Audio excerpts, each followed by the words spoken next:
And welcome to CEASEFIRE, where we look to bridge the divide in American politics. I'm John McCardle, in for Dasha Burns.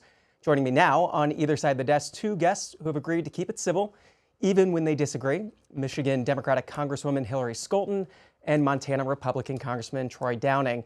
Thank you both for being here. Well, thank you for having us. Thanks so much for having us. Starting with an issue you two very much agree on because you worked on it together and it's passed in the House, the AI WISE Act. What is it? It is a bill that would task the Small Business Administration with helping small businesses to understand how AI can help their businesses. 80% of small businesses say that they want to use AI. They believe it will be helpful in their business. That's up from just 60% in 2024. So the vast majority of small business owners want to use AI. They want to know more about it, but only about 50% of small businesses are actively using AI in their small businesses now. Roughly 65% say they don't know and they have reservations about it. So we've identified a key problem and we've got a solution, right? The Small Business Administration exists to help Main Street, and this bill will create learning modules for small businesses to be able to access and engage with AI. Congressman Downing, how far behind are small businesses on AI versus big businesses, and how long would it take to catch up? This training module that you're talking about, is this months, years? Well, we're all behind the curve right now. I mean, this is here. And one of the problems that we've identified that we need to solve is small businesses don't have the budgets to have somebody on staff to do that training, to put together materials. And so having these resources available to small businesses is incredibly important. You know, I come from a small business background, and I also am in a very rural state where having tools like that are very meaningful. It doesn't mean you have to use it, but to have the tool to understand what it is, how it can affect your business, how you can use that to improve your business, or how you can use that to understand what others are doing that you're competing with, to actually have those tools to be successple. You're a freshman congressman. What was your small business background? Oh, I've been in manufacturing. I've got a apparel manufacturing company. I've got a distillery in Montana, and I started out in tech. So did a lot of, I was one of the originals at Yahoo, if you've heard of that. And did AI impact those businesses while you were there? You know, it's interesting because we were always looking to see what the next tools were. And so having that technology background, you know, I started out as in the computer science department at the Cornell Institute of Mathematical Sciences at New York University. So we were always thinking about this stuff in very gee whiz terms and how we put these tools together. And so for me, I've always thought, you know, what are the tools that we can build a better mousetrap, or be faster than our competition, or bring something to market more quickly. And so this has always been spinning in the back of my head. Freshman congressman, second term congresswoman, how did you two find each other on this issue? You know, this is an issue that I have really cared a lot about. You know, small businesses, 92% of the businesses in my district are small businesses. So, you know, talking with them, engaging with them is how my idea for this bill generated. And as we talked to committee and staff, you know, Troy's name emerged as somebody that was really interested in partnering on this issue.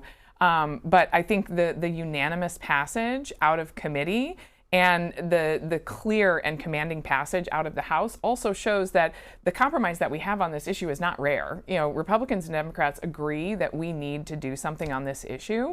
We're pushing now for obviously passage in the Senate, which I know we're going to talk a little bit more about, you know, where the bill is now and what comes next. But you know, I think it was easy to find a partner. Troy's a great guy to work with on this, but I think the agreement on this issue across the aisle is certainly not unique to just Troy and I. A lot of folks want this. So what is the timing in the Senate for this bill?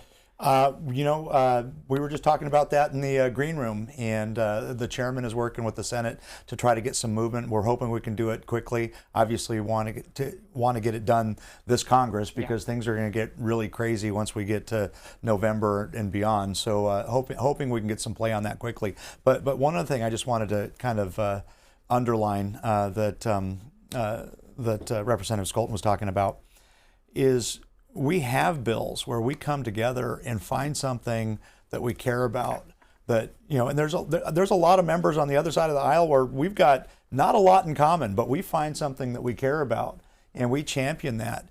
And there's been examples where you get that through committee unanimously. You get it across the House floor with not a single no vote.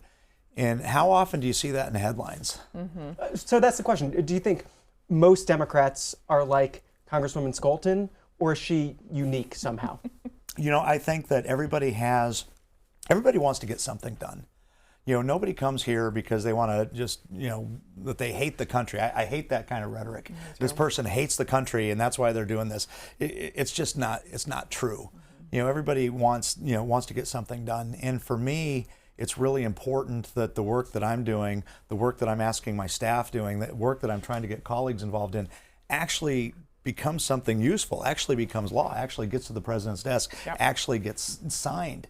And so to answer your question, I think there's a lot of people that have that desire, I'm going to say the fringe that are the loudest part, that are not always, that's a small piece. Do you co-sponsor bills with the fringe? That's happened. Yeah, that's when we find something that we all, agree on. But for me, I just want to get good policy through. And one of the things, it's interesting when you're in the majority and people are saying you're in the majority, you should be able to do anything. But the reality of it is, there's a lot of stuff that we can get through in the House that's never going to become law. And why work on something if it's never going to become law? And my thought on that is, if I can get some across the aisle support in the House, I'm much more likely to get those 60 votes in the Senate. Yeah, absolutely. Do you think most Republicans are like Congressman Downing, or is he the exception? I think Rep. Downing made a great point in the fact that there are so many members here that are willing to work across the aisle. I am in my second term now. I've no doubt Troy is going to receive similar accolades, but have been named one of the most bipartisan members of Congress because of the work that I do, reaching across the aisle, and finding those other partners that are willing to work together. In my first term, every single bill that I introduced and got passed was a bipartisan bill. And to me, it's so important that you do that because, as Rep. Downing said, it'll have a much better chance of getting passed in the Senate, becoming law, but also will withstand the test of time, administration to administration. What we hear from our small business owners is that the uncertainty and the unpredictability of the economy, the trade standards are so difficult to navigate. And what they want is predictability, an economy that they can count on, right? So why not? That's huge. It's that's huge. Yeah. So come up with a bipartisan bill, right? We know we already agree on this. It's going to be more likely to withstand the test of time. But I'll never forget, passing one of my very first bills. And it was a bipartisan bill, a great bill, enhancing access to capital for small business owners. Walking down the House steps, we had just done this thing that was literally going to put more money in the pockets of small business owners, not on the government dime.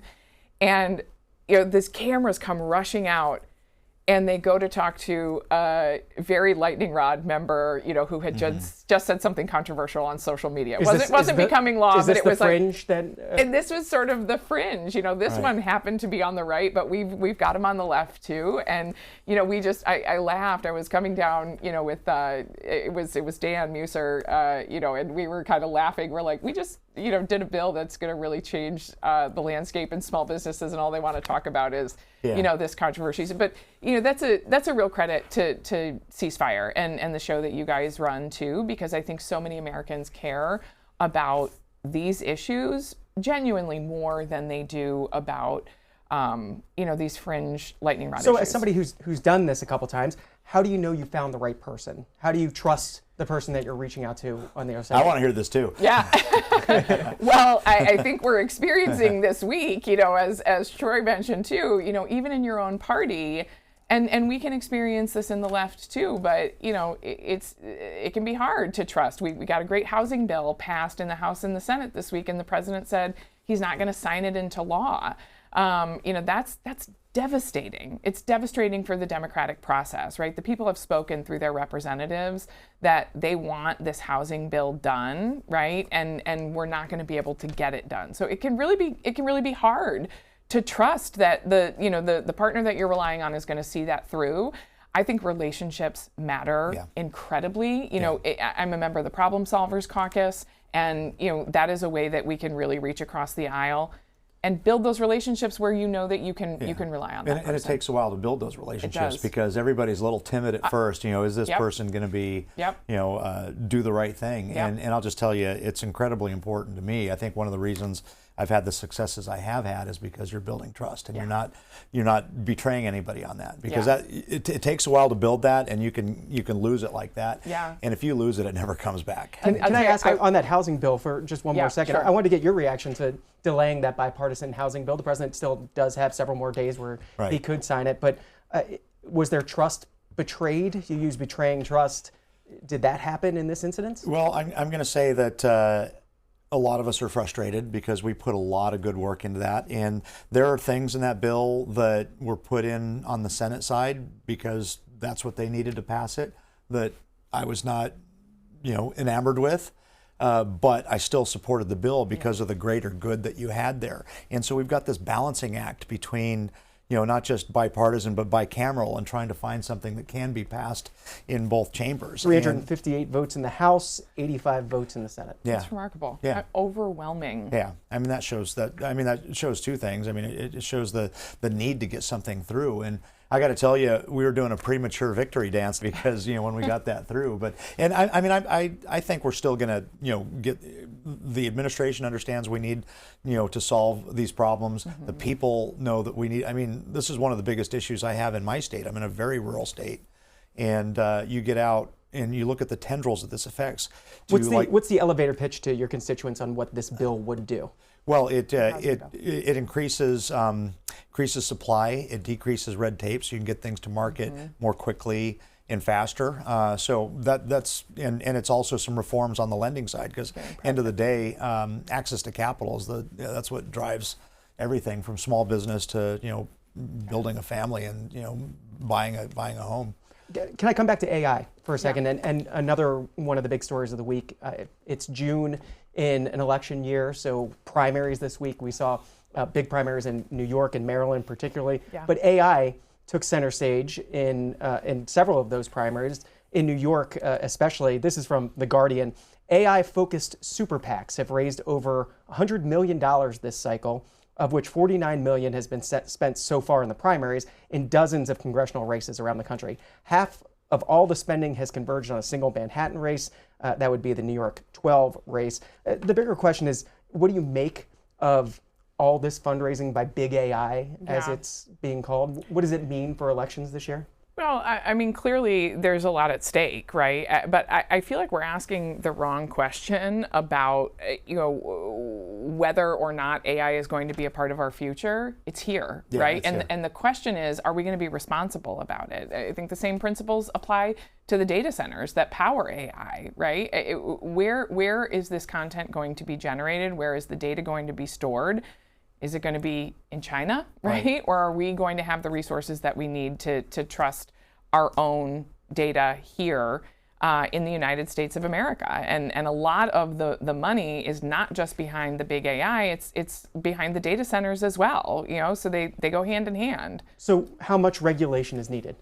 Well, that's the $20,000 question, because we need to have the sideboards wide enough that encourages innovation here, because we can't be left in the dust and whether you think it's going to affect your life or not, or whether you like it or it's here and it's going to be here. So we need to figure out how that works.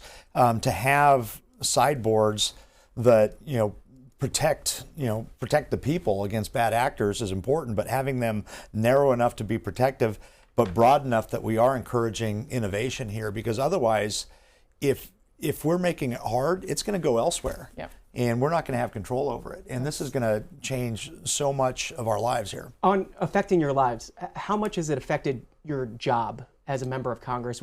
Are we going to see an AI Troy Downing hold a town hall with constituency that AI may know your stance on every issue? Would you be comfortable with that? Oh, absolutely not. No, and I mean, I wouldn't be comfortable with an AI host either. In the whole thing here, I mean, it's very exciting, the technology and the capabilities in terms of health and solving problems in diseases and cancer. I mean, there's so much exciting stuff there.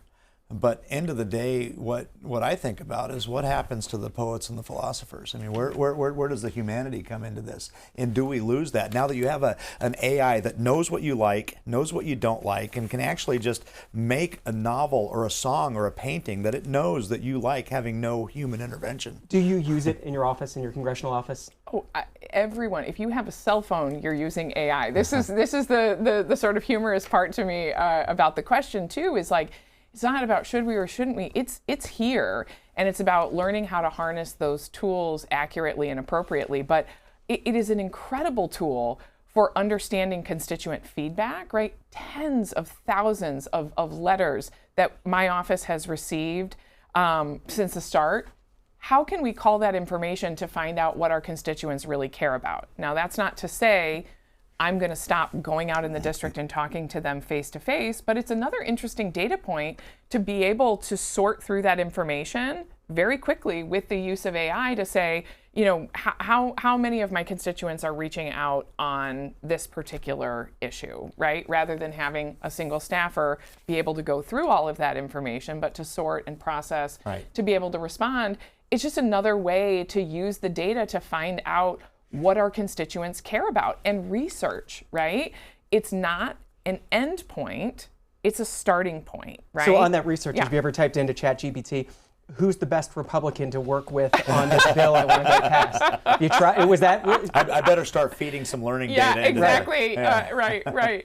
No, absolutely not. But I know that our legal interns, the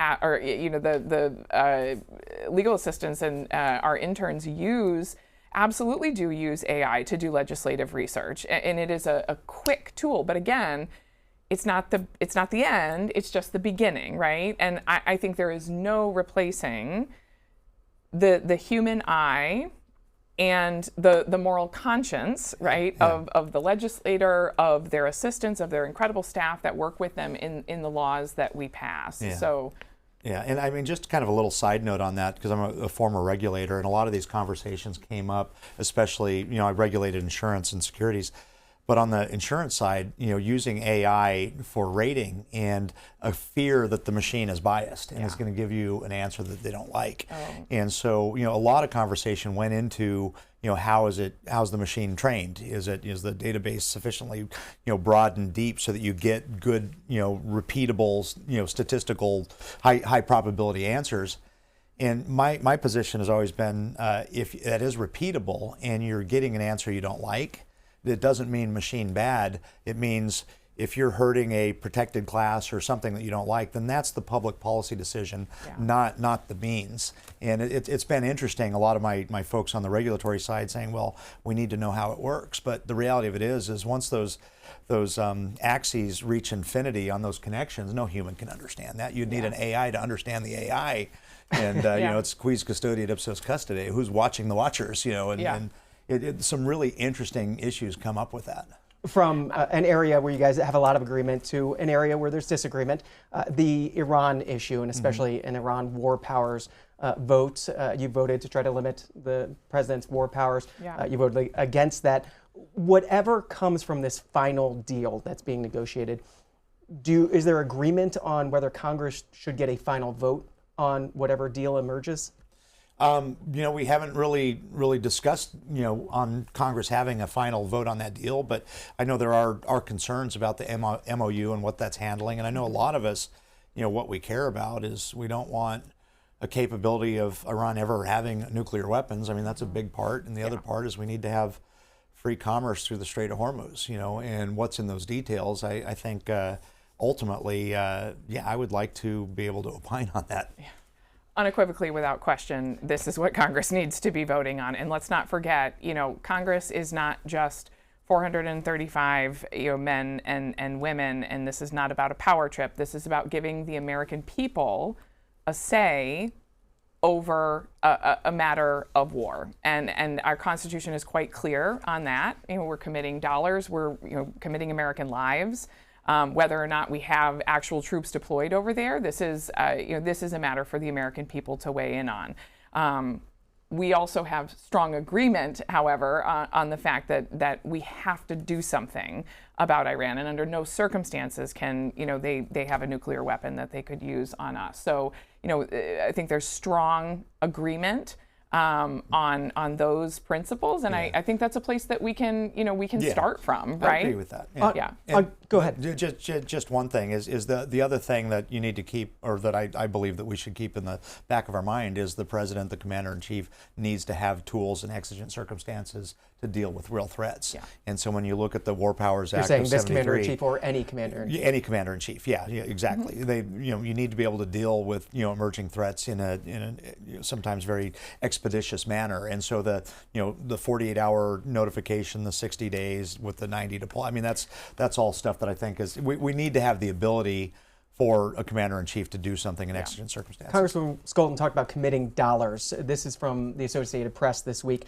The Pentagon has told senators that it needs roughly $80 billion, mostly to cover the cost of the U.S. war against Iran, adding to what is already a sizable military spending boost being sought by President Trump in this latest appropriations bill. What do you make of that $80 billion number, that ask? Well, we need to dig into exactly what that means. I mean, we need to make sure that we are, everybody keeps throwing out the, peace through strength. We need to make sure that we can deliver and make sure that, our enemies or potential enemies are afraid to go to war with us. And so having money to make sure that we are, training and equipping our service members, I think is incredibly important. Where that actual number falls, that requires some investigation. $80 billion war spending bill. This week, we'll be voting on a veterans bill that proposes cutting billions of dollars from veterans' health care, including essential services for veterans that are suffering from tinnitus and sleep apnea, two conditions that can potentially lead to suicide.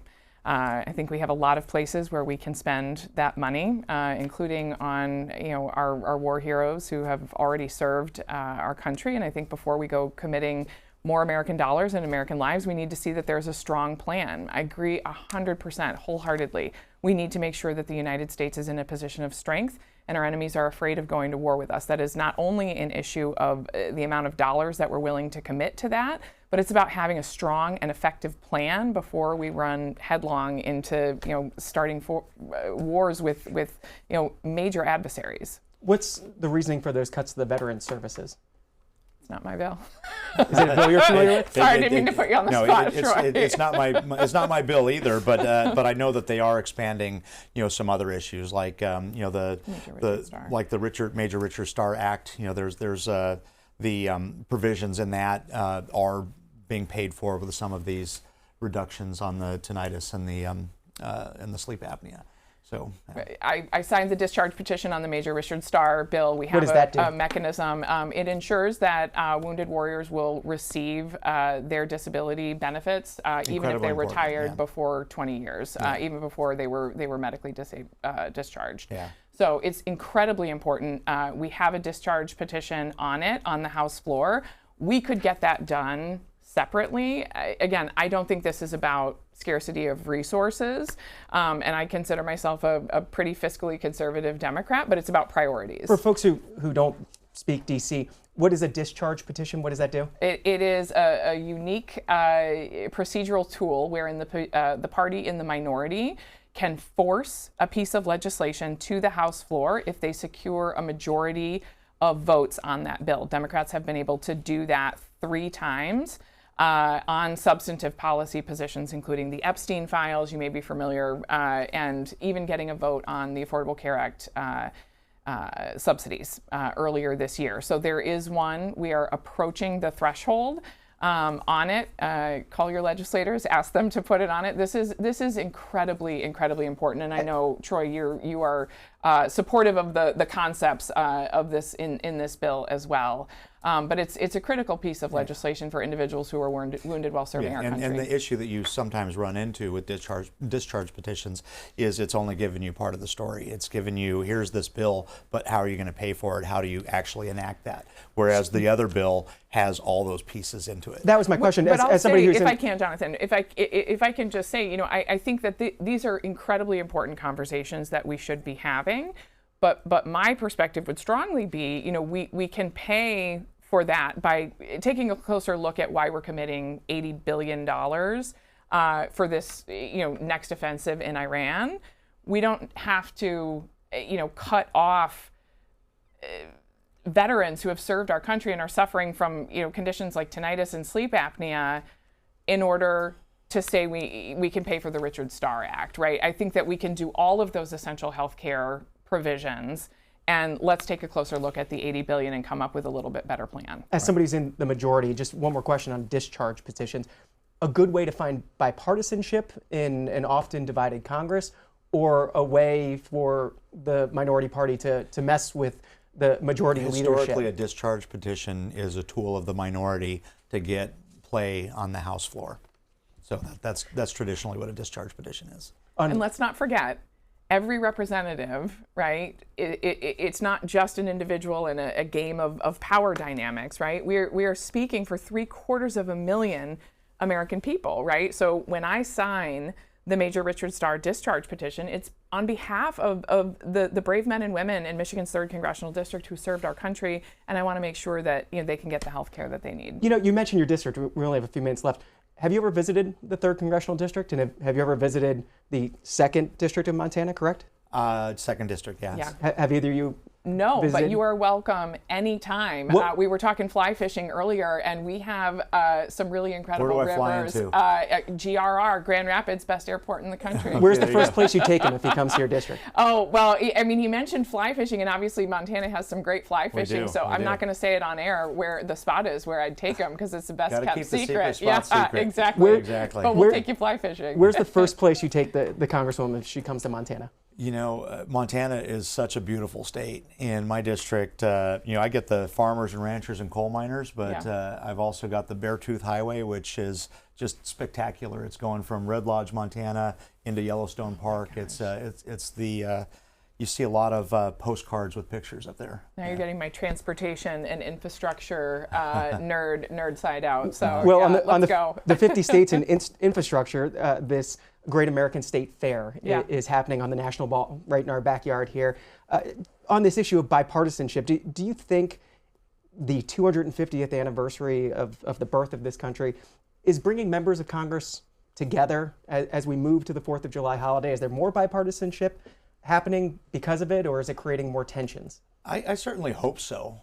I mean, it's a notable part in the history of this country. I mean, I remember when I was a little kid was the bicentennial, and you got like special bicentennial quarters, and there was all this stuff going on. And it was, for a kid who was completely apolitical, I was a kid. Yeah. It was a very exciting time, and I hope that we can all embrace that at this landmark for this country. Yeah. There's some people concerned about President Trump speaking on the National Mall as part of this fair, and there are some states sending official delegations or not to the state fair. I'm with Troy. I continue to feel a strong sense of unity, and a greater combining of our purposes as representatives in this country. And people talk a lot about how we're in these totally unprecedented times, and I think in some ways we are, but in some ways we're right in the midst of where America has always been, which is people who disagree coming together to find the best solutions possible. And I see that happening every single day. I think AI Wise is a small but mighty example of a way that we are taking that head on. Final question, less than a minute or so left. Where are you going to be for 4th of July? How are you going to celebrate? I'm going to be right home in West Michigan, marching in our parades. I can't wait. We have 50 interns, 50 young people who have come out to help in our campaign side, and we're going to be all across West Michigan celebrating our big, beautiful country. Congressman, where are you going to be? Well, we have a tradition of going out. We have some friends that ranch in the middle of the state, and they've got a pond in the middle of their ranch, and a bunch of families get together, and we just camp there. I mean, once I barbecued a rattlesnake that came into camp and served that up, and you got to be careful which parts you serve. Yeah, exactly. And then and part of that is that's when they also brand their cattle. So that's a fun part of it, and they have a little local parade down there. So I'm hoping that I get to do that again. That's been one of our family traditions. Well, happy 4th of July to you. Yeah, thank you. Yeah, happy 4th to you. That's all the time we have. Montana Congressman Troy Downing, Michigan Democratic Congresswoman Hillary Scholten. Thanks for joining us on CEASEFIRE. Thanks for having us. And we turn now to this week's C-SPAN Flashback. It's where we dig into the C-SPAN video archives to show you a moment from political history that connects to today's headlines. With AI fueling a new wave of investment on Wall Street, some are asking a familiar question: are expectations outpacing reality? It's a question Federal Reserve Chairman Alan Greenspan posed way back in 1996, warning that investors can sometimes get caught up in the hype and the excitement could push stock prices higher than they should be. It's a concern many would later view as an early warning to the dot-com crash of the early 2000s. Take a listen. Services now being produced, our basic measure of inflation, matter. But what about futures prices, or more importantly, prices of claims on future goods and services, like equities, real estate, and other earning assets? How do we know when irrational exuberance has unduly escalated asset values, which then become subject to unexpected and prolonged contractions? We should not underestimate or become complacent about the complexity of the interactions of asset markets and the economy. Thus, evaluating shifts in balance sheets generally and in asset prices particularly must be an integral part of the development of monetary policy. Irrational exuberance, it became shorthand for investors getting caught up in the hype, and it's a phrase that still comes up when people worry that the market may be moving faster than reality. The late Alan Greenspan served as the 13th chair of the Federal Reserve from 1987 to 2006, the second longest tenure of that position. He passed away this week at age 100.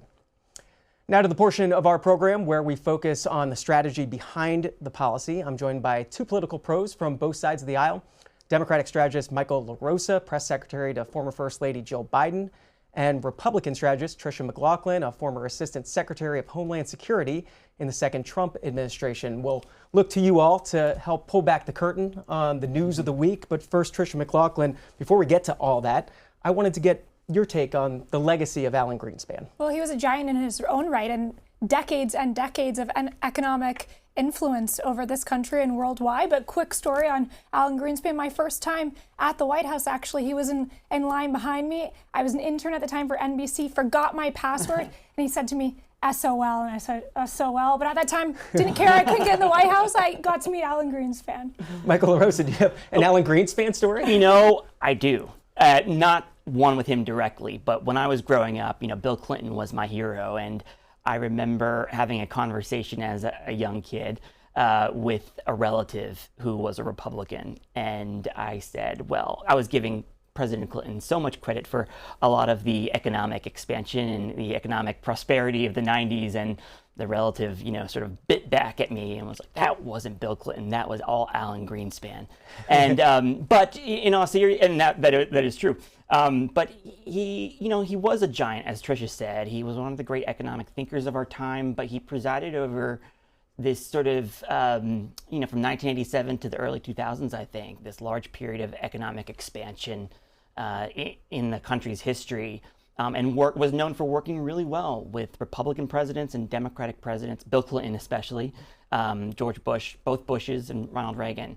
And members of Congress loved him. So, my former colleague, I used to work at MSNBC with his wife, Andrea Mitchell, and my heart and prayers go out to her today. On this, whether it's Clinton's economy or Alan Greenspan's economy, it brings up this question that when is it a president's economy? How far into their tenure is it the economy that we're in is their economy and not their predecessors if they're trying to place blame? Are we firmly into Donald Trump's economy right now? Well, yes, we are, as it was Joe Biden's economy in 2023 and 2022. That's fair. The thing about the economy is that if there was first of all, every voter feels what is the economy as their own personal bank account. So it's how well are they doing individually. That's how they view the economy. How most people outside of Washington are sort of the academic economic theory of statistics about the economy feel and think about the economy. And so, yes, to some extent, depending on which side of the aisle you're on, the president gets all the blame or all of the credit for the economy. But the part that people in our business don't always tell you is that there isn't a magic switch to make life more affordable or make costs go down. And affordability is something that is very challenging to legislate. And President Biden, now President Trump, are kind of finding that out the hard way. Tricia McLaughlin, President Trump tried to put a focus on the economy this week. He went to that Mack truck facility in Pennsylvania. My hometown. It comes as a recent Gallup poll found 83% of Americans rate the economy right now as only fair or poor is their answers to the economic question. The question is, how much time does Donald Trump have to change people's perception of the economy before it's baked in to the midterm elections? Well, the sooner the better, right? And I think yesterday's event in Pennsylvania is something we're going to want to see a lot more of on the Republican side. We're not just talking about the war, which of course has been dominating the news cycle and the public sentiment now for months. What we want to be talking about is the economic wins that Republicans have had. How do we lower those gas prices, getting that cost of living down? I was glad to see he was talking about bringing 32,000 jobs to Pennsylvania, about $90 billion of investment. He's talking about Trump accounts, something I think that we got to do a much better job of messaging on from the Republican side. But the fact of the matter is gas prices. We got to get those numbers down now, down about 60 cents in the last couple of weeks. And the more President Trump can talk about those economic wins, the more likely we are to win the midterms on the Republican side. Michael LaRosa, what do Democrats need to do a better job of messaging on heading into the midterm elections? Well, I think we have to talk about the economy in very human terms.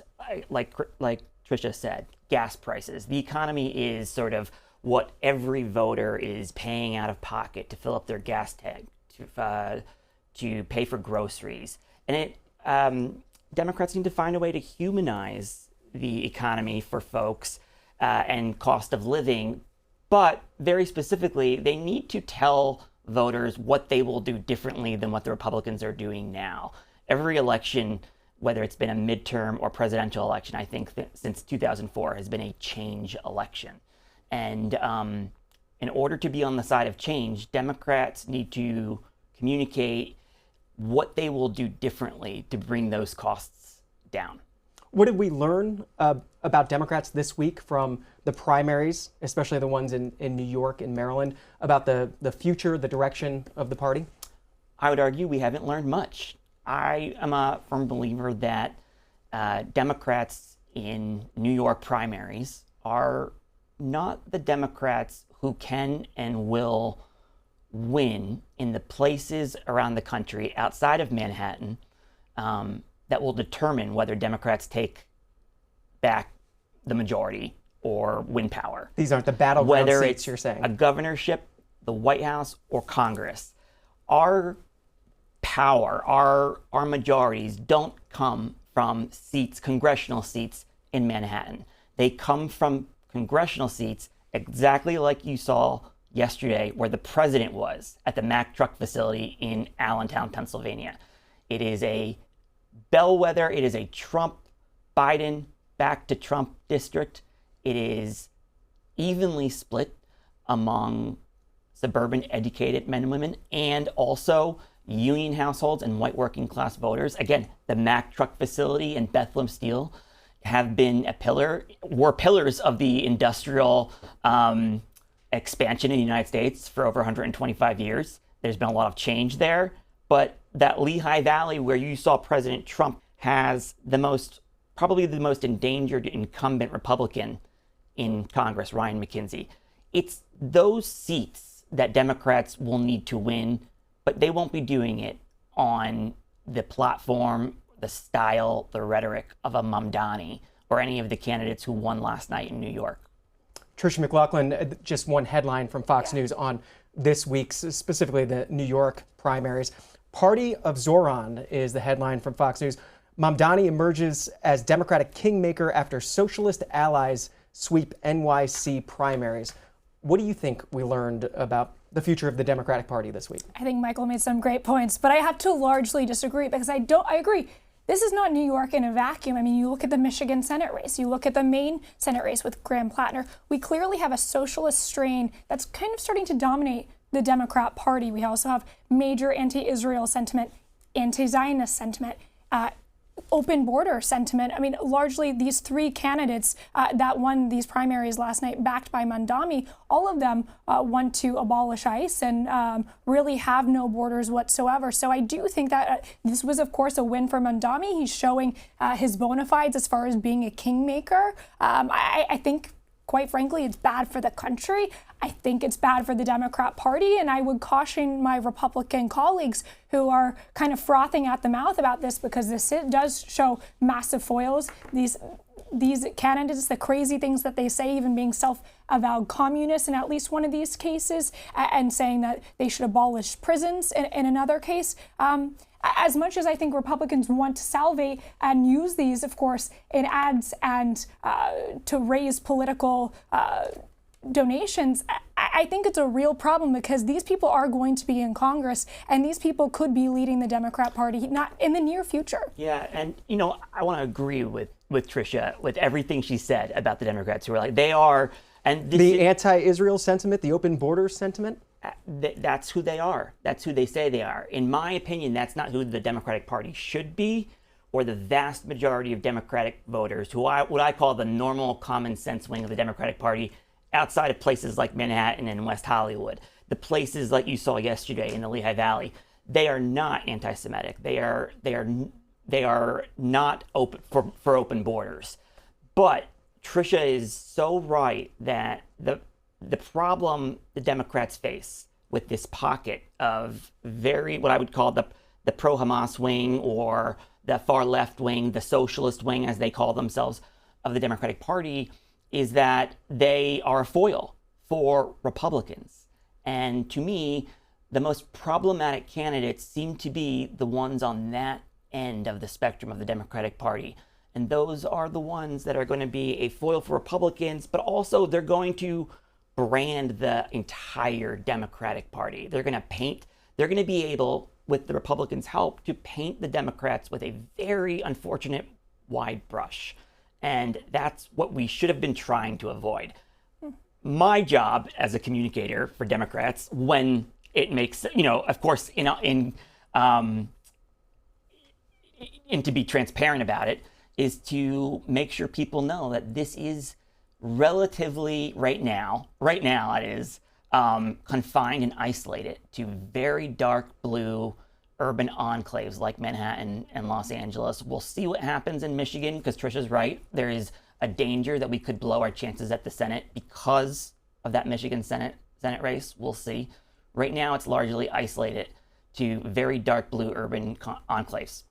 On voting, the president continues to push the Save America Act, going so far as this week delaying signing a housing bill for that legislation. Your thoughts on that strategy, holding up what was a bipartisan housing bill that was celebrated by both sides for this specific voting changes bill? Yeah. I think it's all about leverage, A. And B, of course, the number of Republicans in the Senate voted really to disavow the president on the issue of Iran, especially when he is in the middle of negotiating with them. I think that he viewed that really as a slap in the face. He's saying, I'm negotiating with Iran and those who say death to America, and you're saying, basically giving them credence. I think that that's part of it. He has 10 days to sign this bill until it becomes a pocket veto. I have no question that he's going to sign it. The White House has put in a ton of work on this issue, and it is a great bipartisan bill. Affordability for housing for generations is a bipartisan issue, as it should be. What does it say, though, about his relationship right now with congressional Republicans? Yeah, I mean, I think that there's no question it's chilly. I mean, I think that we've seen that with Tillis, we've seen that with Cornyn, we've seen that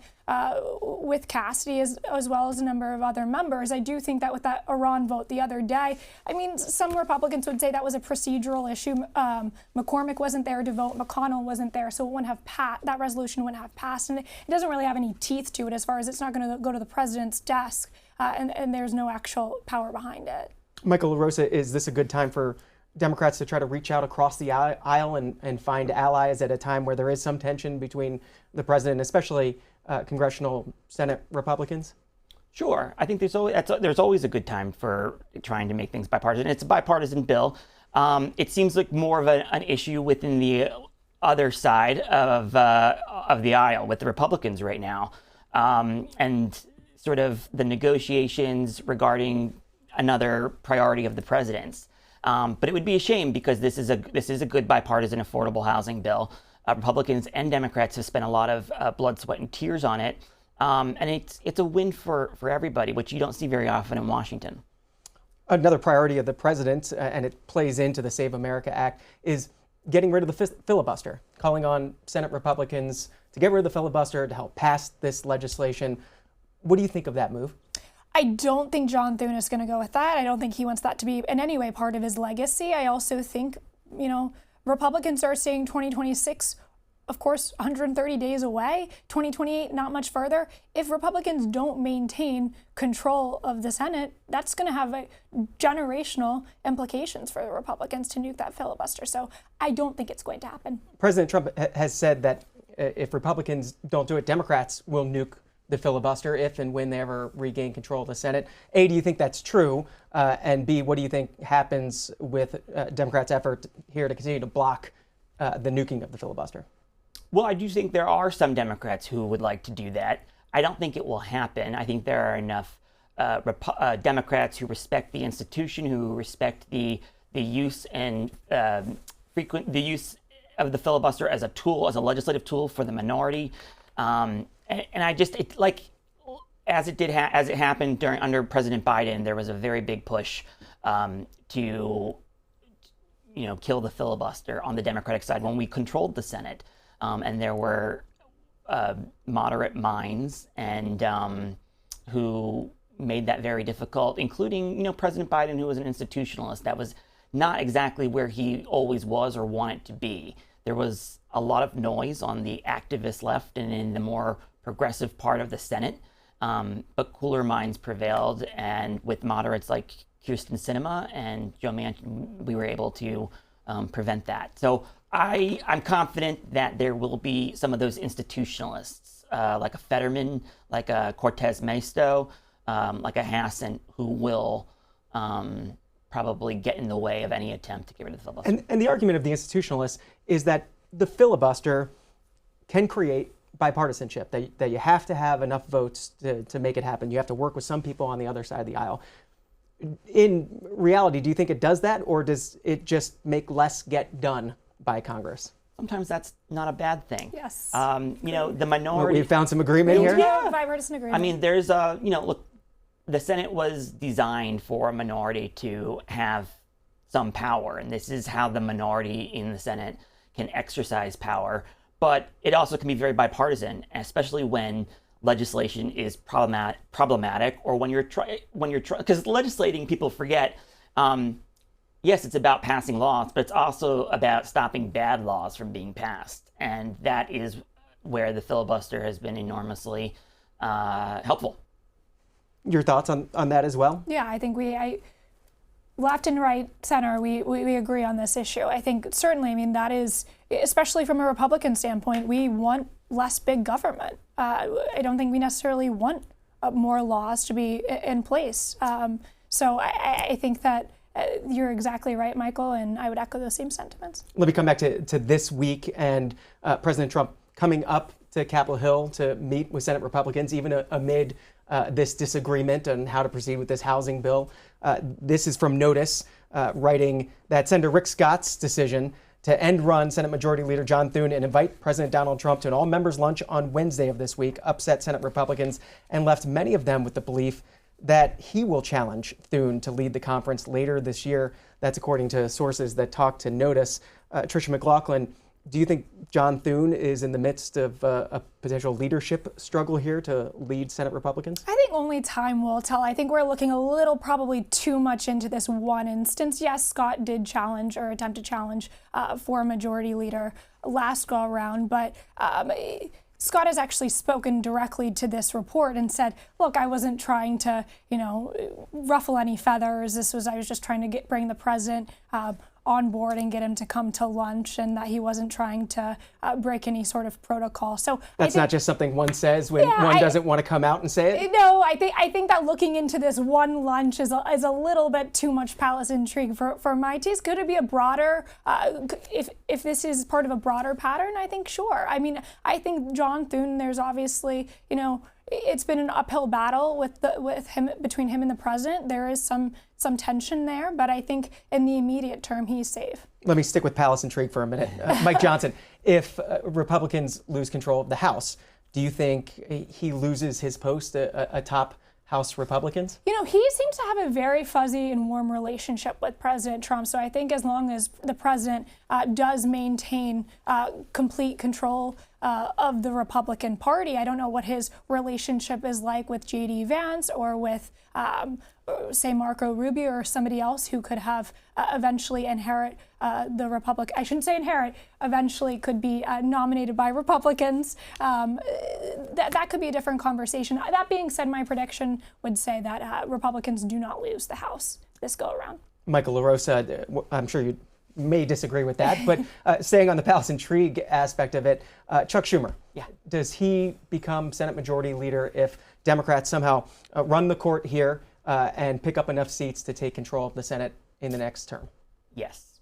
If they win the Senate, it's very hard to see Democrats, new senators, freshman senators, and veteran senators punish the person who helped recruit, fundraise, and win back the majority. And Mr. Schumer will get the credit for that.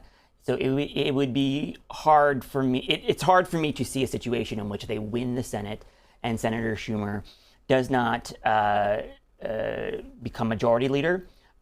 At the same time, you know, his term ends in 2028.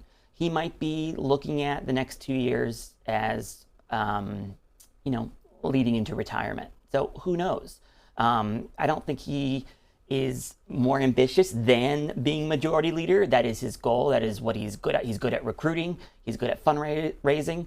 He's a good tactician behind the scenes. Every time we've won the Senate in my adulthood, it's been because of Chuck Schumer.